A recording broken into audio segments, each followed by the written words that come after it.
Have you ever wondered why a single utterance of the Buddha's name can so powerfully transform the heart? Have you ever felt that no matter how many good deeds you perform, something essential still seems out of reach? Welcome back to the channel where we unveil the effortless door to liberation hidden within the simplest practice. Today, guided by the wisdom of our venerable teacher, we explore the extraordinary power of pure Buddha name recitation, the one practice that surpasses countless virtuous acts in its ability to purify karma, awaken the mind, and lead all beings into the light of boundless compassion. In a small mountain hamlet lived a humble potter named Li Shan. Each day at his wheel he shaped clay bowls and vases, his hands stained by earth and soot. Though he labored diligently and shared his creations freely, a restlessness gnawed at his spirit. He yearned for deeper peace, but found himself entangled in regrets of the past and anxieties for the future. One autumn evening, under a crimson sky, an old monk visited his workshop. Noticing Li Shan's troubled gaze, the monk quietly offered a simple practice. Recite the Buddha's name with single-hearted devotion. Let it be the anchor of your mind. Skeptical yet hopeful, Li Shan joined the monk at the village shrine the next morning.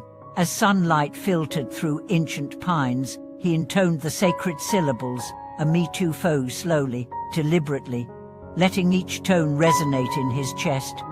At first, his mind raced with doubts and distractions, memories of failed pottery, fear of scarcity, sorrow for lost loved ones. But with each repetition, Li Shan felt a gentle warmth unfurl in his heart. The syllables acted like a balm, soothing old wounds, until a remarkable stillness settled in his awareness. By the 100th recitation, tears of relief slipped down his cheeks, washing away the layers of guilt and anxiety that had long clouded his days.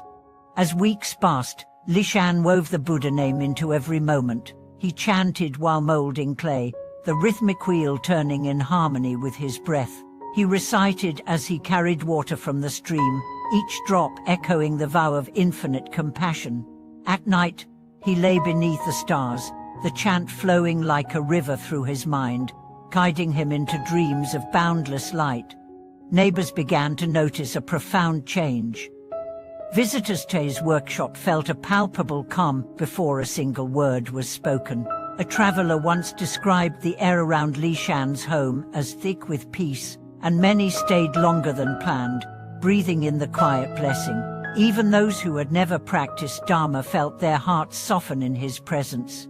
One harsh winter, when the mountain pass was choked with snow, a merchant caught in the storm found refuge in Li Shan's hut. Shivering and despairing, he pleaded for warmth. Li Shan greeted him with tea and a gentle recitation, a me too fo.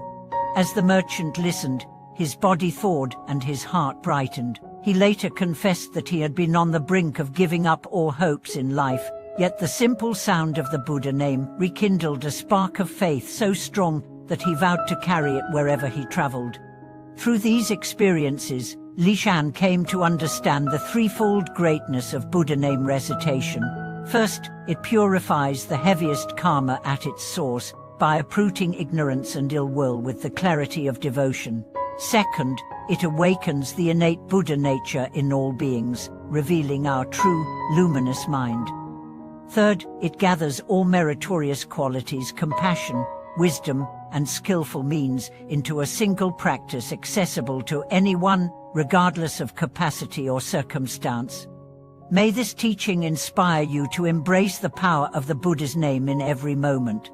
Let each utterance be your refuge, your blessing, and your guide home to the boundless peace that resides within.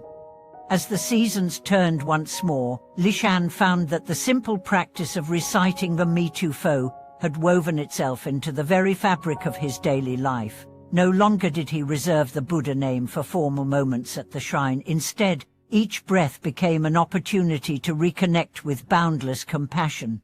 Even the most mundane tasks, mixing glazes, cleaning his tools, sweeping the workshop floor, became occasions for heartfelt devotion.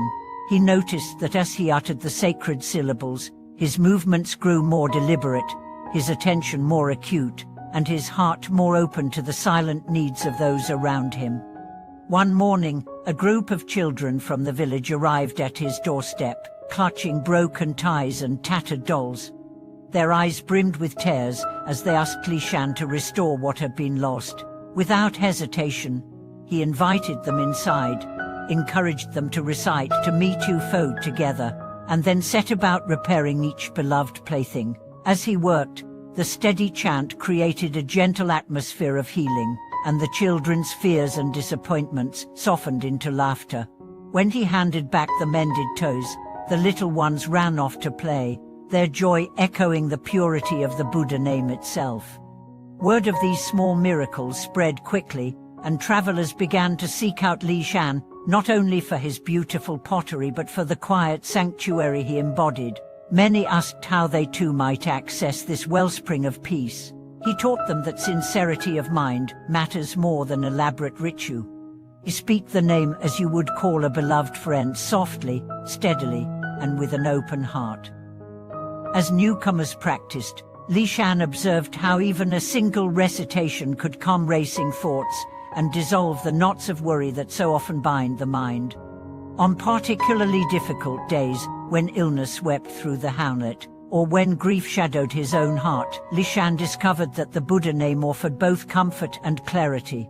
He would sit by the window at dusk, the horizon ablaze with fading light, and chant until the syllables felt like the steady beat of a drum, calling him back from the depths of sorrow.